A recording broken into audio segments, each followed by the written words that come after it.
오늘 본문의 말씀을 가지고 따라합시다. 언어가 나의 원래 모습일 수 있다. 말에 대한 이야기를 좀 나누려고 합니다. 혀 하나를 통해서 죽일 수도 있고 살릴 수도 있고 살 수도 있고 죽을 수도 있는 것이 이 혀의 이야기라고 하는 것이, 이 말을 중심으로 해서 오늘 성경은요, 그 혀가 얼마나 센지 인간의 몸에서 가장 세다고 하는 겁니다. 내 손으로 사람 죽이기가 이렇게 쉽지가 않아요. 내 발로 사람 죽이기가 이렇게 쉽지 않아요. 내가 내 몸, 내 눈을 가지고 어떤 걸 가지고 그렇게 사람을 죽이고 힘들게 만들 만한 힘이 없어요. 근데 가장 힘이 없다고 느끼는 혀 하나가 사람을 죽인다고 하는 겁니다. 그렇기 때문에 어찌 보면 내 몸에 있는 모든 것 중에서 이 입이라고 하는 것, 혀라고 하는 것은요, 가장 센 존재예요.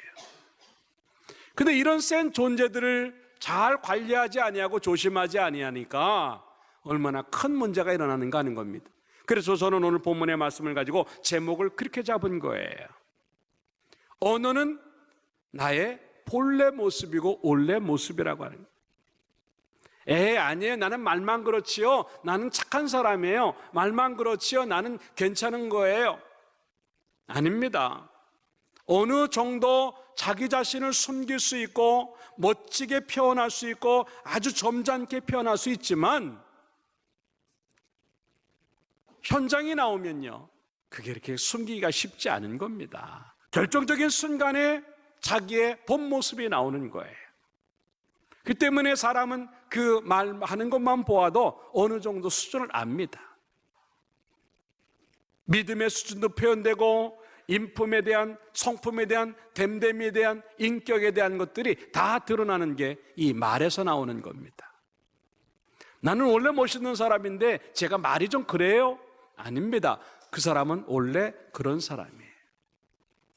아유, 내가 말투가 이렇지 나는 참 마음이 여린 사람이에요? 아닙니다. 원래 그런 사람입니다.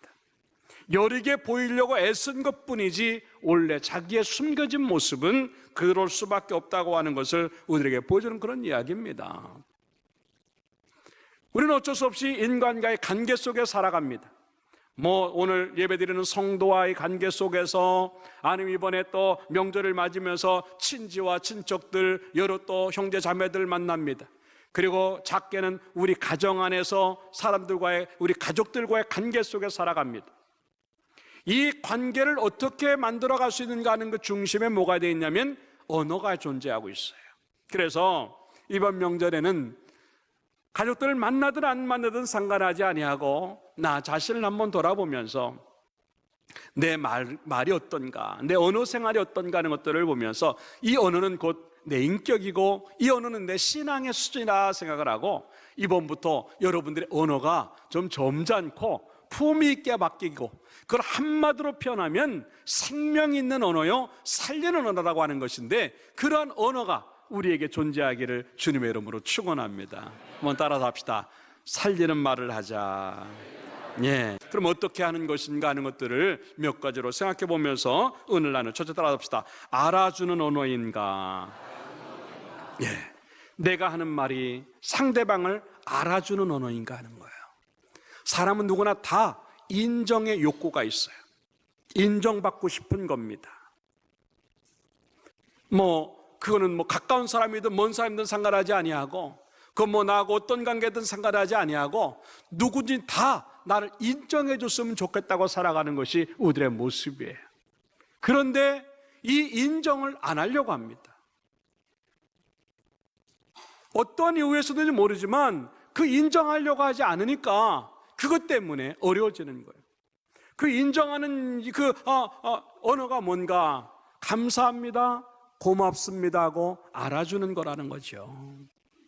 상대방의 수고를 알아주는 것, 이거 참 중요한 겁니다. 제가 자주 얘기하지만 우리는 나를 알아주기를 바라지만 상대방을 알아주는 것에는 그렇게 신경을 안 쓴다고 하는 것이죠. 내가 이렇게 힘든데, 내가 이렇게 속상한데, 내가 이렇게 어려운데 왜 나는 안 알아주는가 하는 것이죠. 물론 그것도 필요해요. 그러나 그것보다 더 중요한 건 뭐냐면 내가 상대방을 얼마나 알아주는 인생을 사는가 하는 거예요. 그것이 고맙습니다, 감사합니다, 고마워라고 하는 것들로 표현돼야 되는데 안 될 때가 너무 많다고 하는 것이죠. 왜 안 나올까요? 당연하다고 생각했기 때문에 그래요. 너무 당연하게 생각하는 거예요. 이런 알아줌이 없으니까 섭섭한 거예요. 여러분, 이번에 명절을 보낼 때는요, 좀 뭔가 상대방에게 칭찬할 것들이 없고 감사할 거리가 없어도요, 그냥 감사를 찾아내어가지고 감사할 수 있는 여러분 되길 주님의 이름으로 축원합니다. 여러분들 그냥 아무리 알아줄 게 없다 그래도 그냥 옆에 있는 것만이라도 알아주는 것, 그래서 고맙다고 생각하는 것, 그래서 감사하다고 말하는 것, 그게 또 하나의 내가 살아있음이고 내 믿음이라고 하는 것들을 생각하면서 여러분들 감사거리를 찾아서 사람에게 감사할 수 있는 여러분 되기를 주님의 이름으로 축원합니다. 아유, 우리 남편은요, 고마운 게 하나도 없어요. 왼수예요, 왼수. 우리 아내는요, 잔소리만 하고요, 고마운 게 하나도 없어요. 왼수예요, 왼수. 그렇게 생각하니까 더 어려운 거예요. 성경에 원수진 사람이 없어요. 근데 원수가 없었을까? 너무 많았어요. 형들이요, 그 요셉을 죽이려고요, 이제 마른 눈물에 집어냅니다. 이런 원수가 어디 있어요? 그게 안 되니까 이 요셉을 갖다가요, 팔아넘깁니다. 이건 원수 중에 철천지 원수죄죠. 근데 성경은요, 요셉이 그 형들을 원수로 부른 적이 없어요. 이 보디발 장군의 집에서 거하는 동안에 그 아내 유혹을 받습니다. 억울한 누명을 쓰고 감옥에 들어갑니다. 인생이 끝나는 겁니다. 그런데도 이 요셉은 그 여인을 원수라고 말하지 않았어요. 이 총리가 되었을 때 이 요셉은요, 그걸 원수가 되었다고 한다면 얼마든지 그 원수를 갚을 일이 있었어요. 그 보디발 장군의 아내 데리고 와. 근데 가만 안 놓을 거야. 세상에 나를 억울하게 누명 씌워갖고 감옥에 집어넣어 오라 그래. 안 그랬어요. 형들 잘 만났다고 나를 갖다 그렇게 죽이려고 그러고 노예로 팔아버려요? 그건 형들도 아니지. 어찌 보면 이 요셉은요, 충분히 그러고도 남았어. 그런데 이 요셉은 그네들에게 원수라고 말하지 않아요. 오히려 그들을 갖다가 품고 가는 그 모습을 보는데 이 창세기 50장 19절부터 보면 그런 얘기를 합니다. 요셉이 그들에게 이르되 두려워하지 마소서, 내가 하나님을 대신하리이까. 당신들은 나를 해하려 하였으나 하나님은 그것을 선으로 바꾸사 오늘과 같이 많은 백성의 생명을 구원하게 하시려 하셨나니 당신도 두려워 마소서, 내가 당신들과 당신들의 자녀를 기르리이다 하고 그들을 간곡한 말로 위로하였더라. 야, 이걸 누가 할 수 있는 거예요? 못합니다. 이 요셉이 그렇게 할 수 있는 일은요, 그 어려운 상황 속에, 그 사람들 속에 하나님을 집어넣기 시작하는 거예요. 원수인데 그 원수 안에다가 하나님을 집어넣어 보니까 그 원수가 원수가 아니라 하나님이 나를 살리고 우리를 살리려고 하신 뜻이 있는 거예요.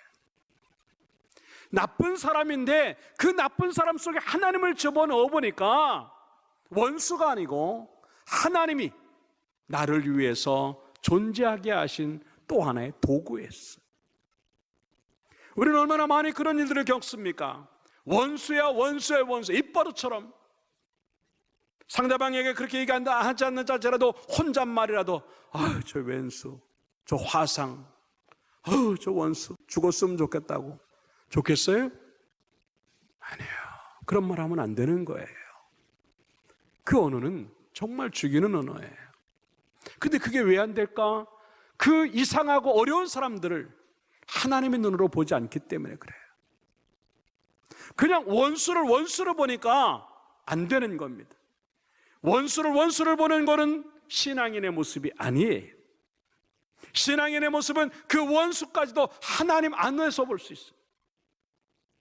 왜? 원수 갚는 것은 하나님이 하는 거기 때문에 성경은 원수 갚는 걸 내게 맡기라 그랬어. 우리 인생만 맡기는 게 아니라 우리의 원수 같은 사람, 우리의 원수로 생각하는 감정까지 하나님에게 내어 맡길 때 하나님이 손대시는 거예요. 그런데 내가 그걸 하려고 하니까 하나님이 아무 일도 안 하시는 거예요. 그 많은 상황들 속에서, 힘든 상황들 속에서 저 사람을 원수로 생각했지, 하나님이 나를 위해서, 나를 살리기 위해서 주신 또 하나의 도구라고 생각한 적이 얼마나 있는가 하는 거예요. 그냥 원수를 보면은 그거는 예수 안 믿어도 할 수 있는 일이에요. 예수 믿기 때문에 할 수 있는 일이 뭐냐면 원수를 하나님의 선한 뜻으로 볼 수도 있어야 되는 그 수준까지 가야 우리 언어가 바뀔 수 있다고 하는 겁니다. 여러분들, 이제 상대방을 갖다가 이상한 사람이야, 힘든 사람이야, 견디기 어려운 사람이야, 상대하기 어려운 사람이야 제껴놓지 마세요. 그 사람 잃어버리면 우리는 손해가 온다고 하는 것을 반드시 기억을 해야 돼요. 그런 감사가 주어지지 아니하니까 불평만 주어지는 겁니다. 그 남편을 봐도 나쁜 것만 보이고 아내를 봐도 나쁜 것만 보이니까 계속 불평하고 잔소리하고 계속 싫은 소리를 해댈 수밖에 없는 겁니다. 그러나 믿음 안에서 그걸 보고 하나님 안에서 그걸 보니까 괜찮은 게 보여요. 사람은 다 장점이 있고 좋은 점이 있거든요. 어찌 보면 그 사람이 나쁜 게 아니라 나의 사랑이 부족한 거예요. 사랑이 많을 때는요, 코 고는 것도 좋았어요. 사랑이 있을 때는요, 뭘 해도 이뻤어요. 근데 지금은 하나도 안 이뻐요. 왜? 사랑이 변한 거예요. 근데 왜 그 사랑이 변하느냐면 상대를 인정하려고 하지 않기 때문에 그래요. 당신 이것 때문에 좋아, 당신 저것 때문에 좋아, 그게 없고 당신 이것 때문에 너무 고마워, 이렇게 해줘서 너무 고마워요, 그 얘기 안 합니다. 너무 당연하다고 생각해요. 남편이 월급을 가져와도 뭐 누구는 일 안 해? 일 안 하는 사람도 있어요. 네. 아내가 뭘 해도 누구는 그렇게 안 살아? 예, 그렇게 못 사는 사람도 있어요. 없어져 봐야 그때서 진가를 아는 거예요. 그래도 그 사람이 고마운 사람이었구나. 정말 아내를 보면서 아유, 나 같은 남자 만나서 내 아내가 고생을 하네. 나 말고 나보다 더 좋은 남자 만났으면 얼마나 좋았을까. 나같이 성격 못나고 변변치 못한 남자 만나서 고생 많이 하네. 시집살이 하고 시부모 섬기고 시누이 시댁 모든 시동생 다 거느리면서 애쓰네. 그것 때문에 얼마만큼 아내에게 고마워해봤는가 하는 거죠. 그래도 큰 소리 치죠. 나 같은 남자 있으면 나와보라고. 왜? 남편을 보면서 이 모양 저 모양 챙겨주고 피곤한데도 축 처진 어깨라도 나가서 돈 벌려고 애쓰고 집에 와서는 또 나 아내 도우려고 애쓰고 밖에서 안 좋고 언짢은 일들 만났는데도 집에서 티 안 내고 얼마나 고마운 남편인가 하는 거죠.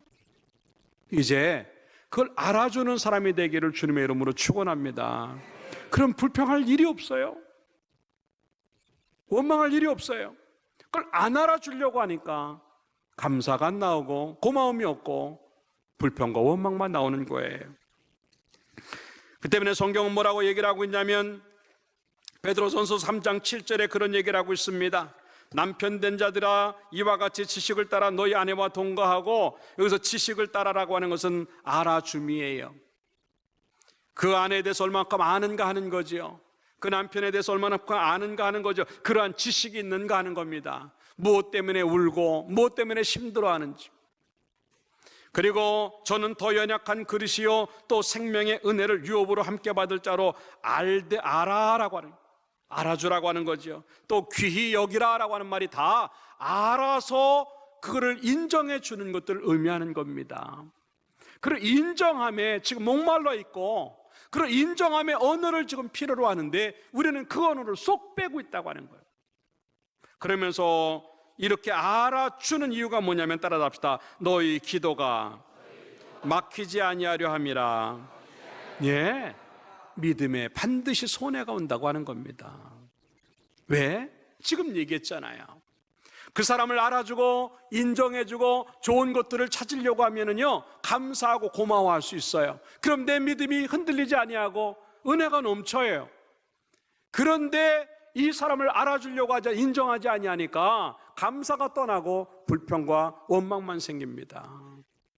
내가 이 사람 만나가지고 얼마나 고생을 했는데 내가 저 여자 때문에 미쳐. 예, 계속 불평과 원망만 생기니까 은혜가 떨어지는 거예요. 그 은혜가 떨어지니까 기도도 안 되는 겁니다. 이게 신앙에 손해가 온다는 거예요. 여러분, 사람과의 관계가 내 신앙이라고 하는 것들을 반드시 알고 이번 명절 때 가족, 또 부부, 친지 누구를 만나든 간에 상관하지 아니하고 여러분들의 언어는 상대방을 알아주고 인정하는 고마움의 언어가 되고 감사의 언어가 되어져서 여러분의 믿음이 손해보지 않기를 주님의 이름으로 축원합니다. 명절 때 무슨 제사를 지내는 것 때문에 명절 때 무슨 차례를 지내는 것 때문에 이런 거에 아주 민감합니다. 왜? 그거 하면 안 되니까. 그거 하면은 신앙의 손해보 하나님 앞에 이거 죄니까. 그런데 왜? 내 언어 때문에 문제가 생기는 건 민감하지 않는가 하는 거죠. 그것도 똑같이 중요하다고 해서 왜? 그것까지 믿음에 손해가 오니까. 이제는 여러분의 언어가 곧 나예요. 내가 그렇게 함부로 말하면 나는 인생이 함부로의 인생이에요. 내가 그렇게 불평과 원망을 하면은요 나는 불평의 인생이에요. 이거는 남에게뿐 아니라 자기 자신에게도 마찬가지죠. 계속 자기는 아이고 나는 재수 없는 놈, 나는 살 가치가 없는 놈. 그러지 말아요. 왜 자기 자신을 그렇게 학대해요? 여러분, 소중한 존재들이에요. 예수 그리스도가 우리를 위해서 목숨까지 아낌없이 줄 정도로 하나님이 우리를 위해서 그 예수 그리스도를 그냥 내어줄 정도로 소중한 존재예요.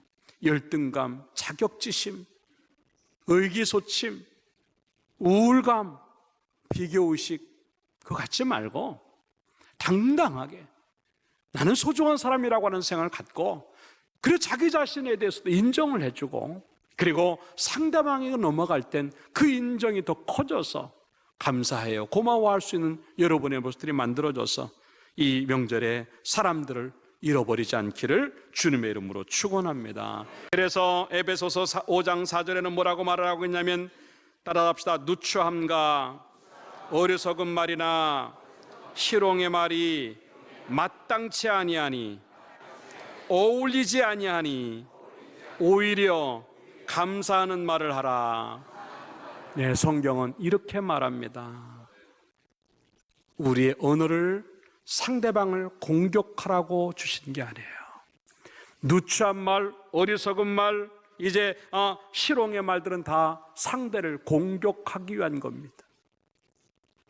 너무나 오랜 세월 동안 우리의 언어는 공격하는 언어가 되었었어요. 날이 서고 뭔가 상처를 입힐만 하고 뭔가 그 단어를 골라서 상대가 제일 싫어하는 단어를 쓰고 상대가 제일 기분 나빠하는 언어를 쓰고 감정을 건드는 공격적인 언어가 우리 삶에 너무 많았다고 하는 거예요.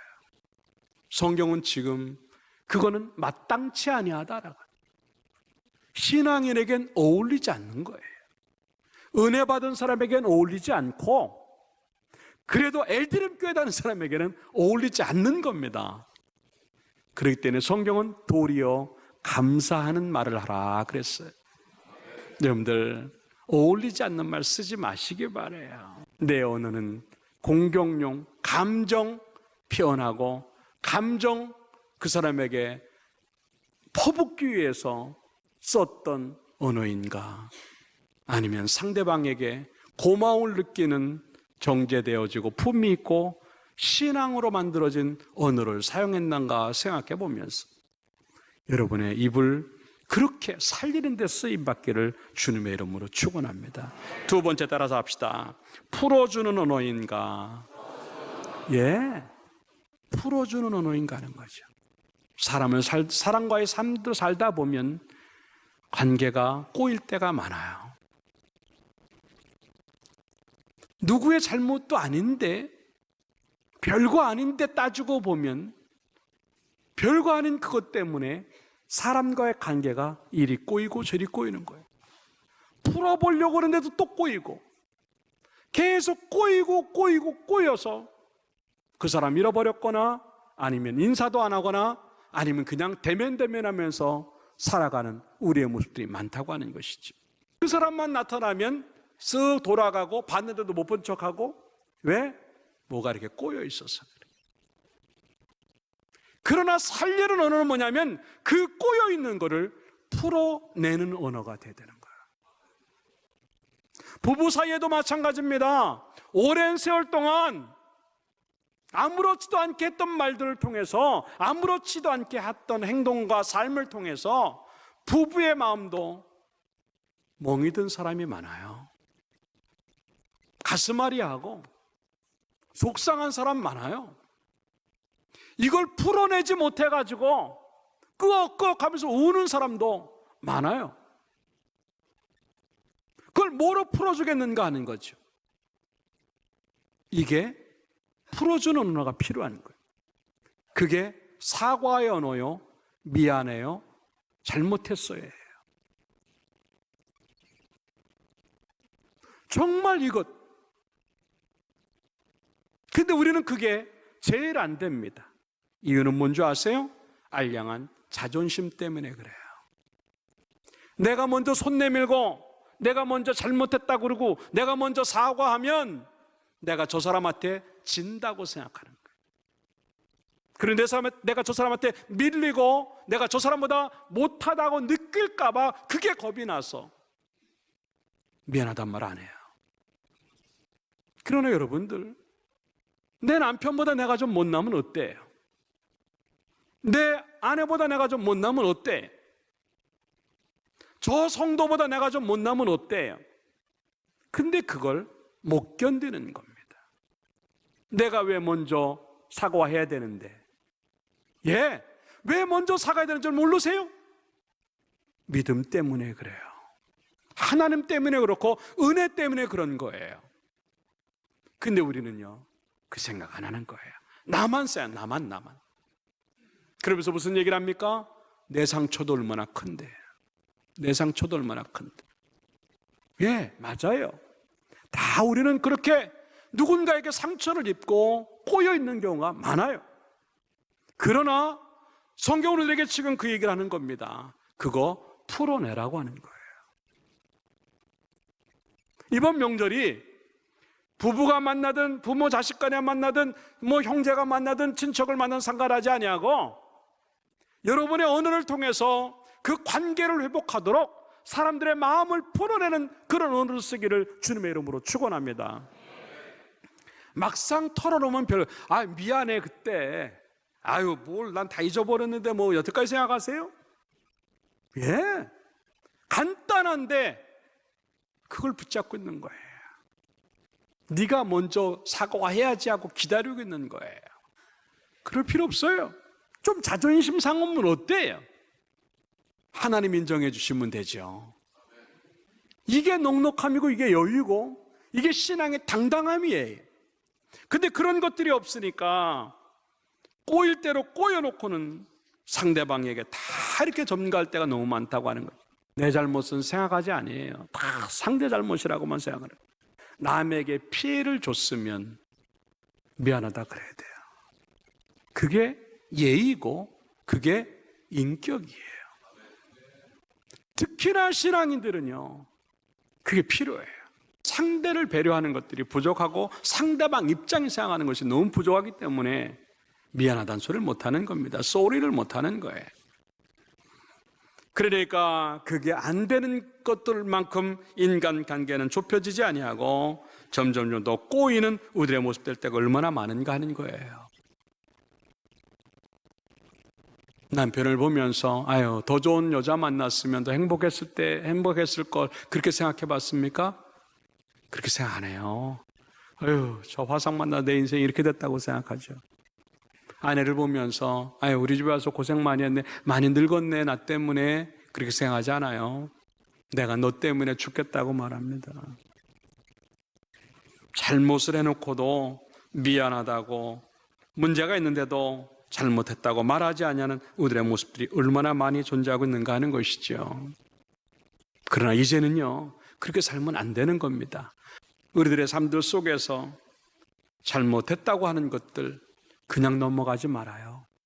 그것 때문에 내 아내가 10년, 20년, 30년 동안 가슴이 아픈 거예요.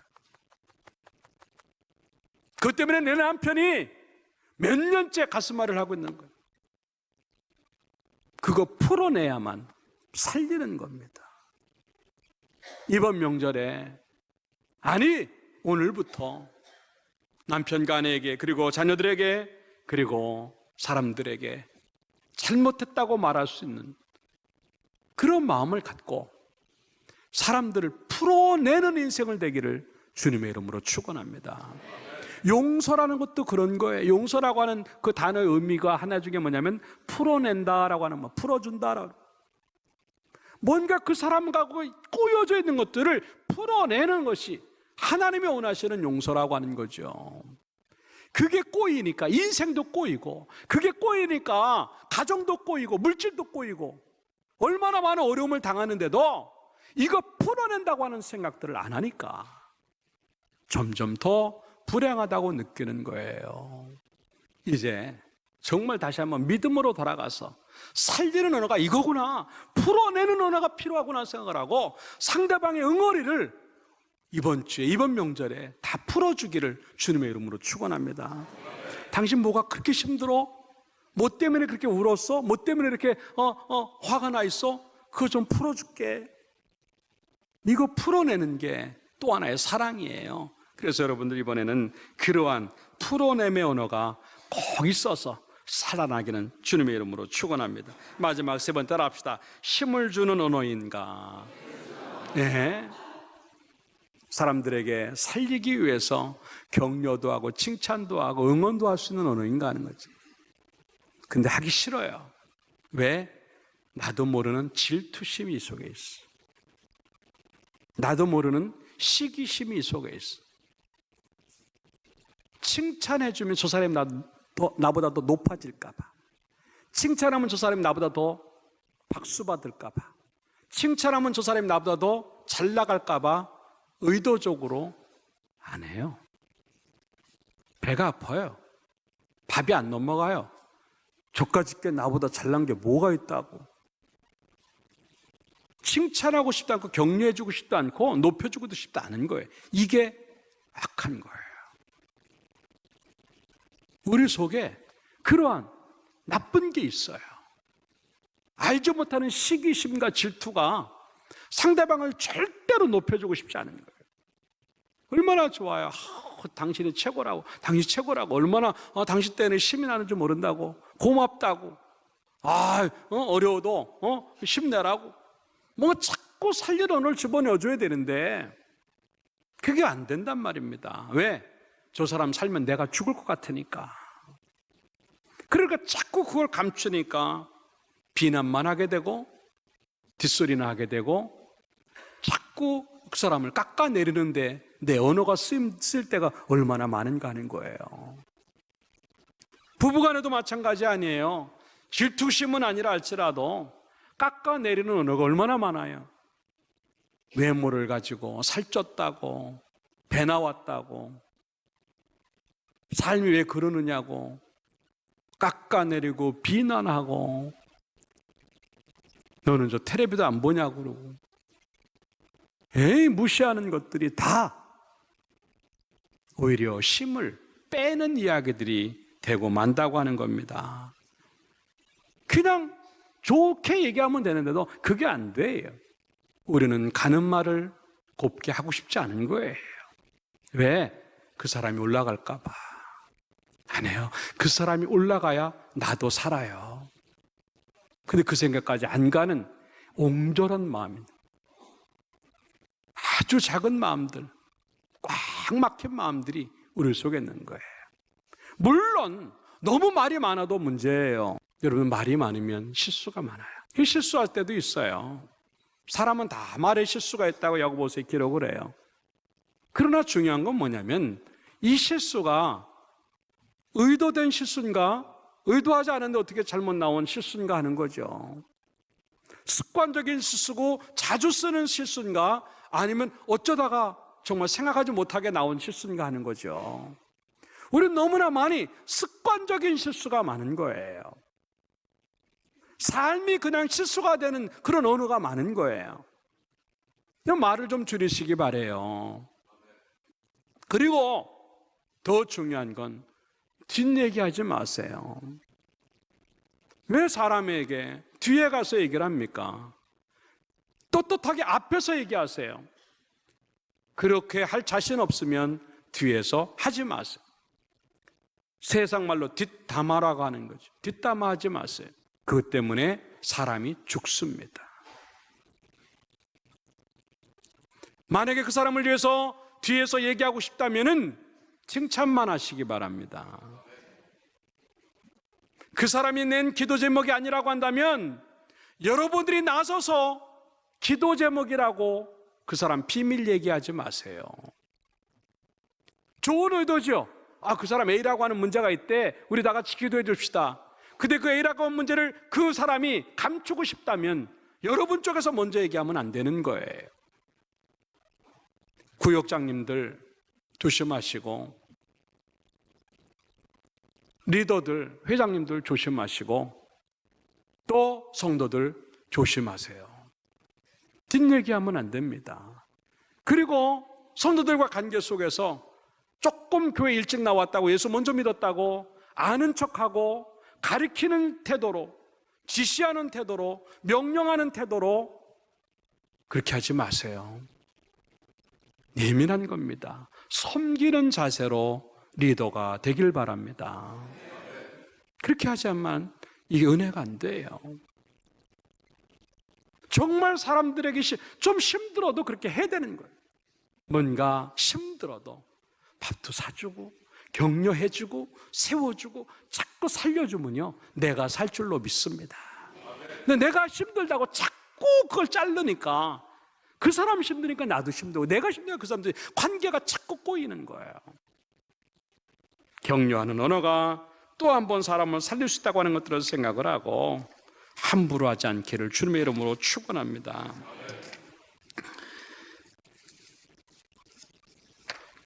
결론적으로 말씀을 드리겠습니다. 야고보서 1장 26절에 이런 말을 합니다. 따라합시다. 누구든지 스스로 경건하다 생각하며 자기 혀를 재갈 물리지 아니하고 자기 마음을 속이면 이 사람의 경건은 헛것이라. 믿음을 헛것으로 만들고 은혜를 헛것으로 만들고 경건을 헛것으로 만드는 게 뭐냐면 자기 입에 재갈을 물리자, 말 함부로 하는 사람이고, 마음을 속인다고 하는 것들은 뭐냐면 하나님이 성령으로 용서해, 고맙다고 말해, 풀어, 그런 마음 주시는데도 안 하는 게 마음을 속이는 거예요. 이런 사람의 경건은 헛것이다 그랬어요. 좀 심한 말로 말할까요? 예수 안 믿는 사람하고 똑같다는 얘기죠. 그래서 시편 141편 3절에서 시편의 계절은 이렇게 고백합니다. 따라합시다. 여호와여, 내 입에 파수꾼을 세우시고 내 입술에 문을 지키소서. 믿습니까? 언어는 곧 내 본래의 모습이에요. 원래 나의 모습은 말로 다 드러내는 거예요. 누가 들어도 믿음이 있고 인격이 있고 품위가 있는 댐댐이가 된 그러한 언어가 되어져서 모든 사람에게 인정받고 사람 놓치지 않기를 주님의 이름으로 축원합니다. 기도합니다.